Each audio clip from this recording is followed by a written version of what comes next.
sizlere acayibinden Xudo xolasa BMW'ni gösterib beramiz. Keyfiyat tufayli ham beri düzülgen. BMW. BMW necha deb aytiladi? E36 ekan BMW. Mashina yurib turibdi, soz bolalar, toza.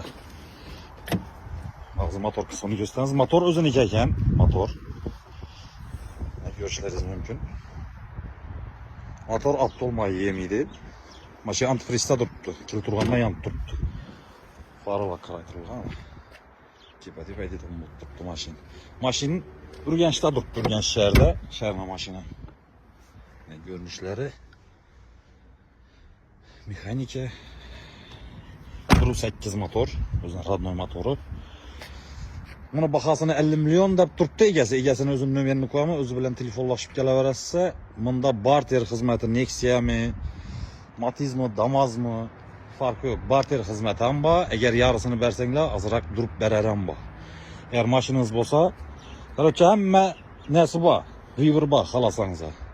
Mashinam, boshqasi ham telefon nomerini qoldiraman, bemalol telefonlashib kelib olaverasiz. Mashina soz. Urganchning mashina.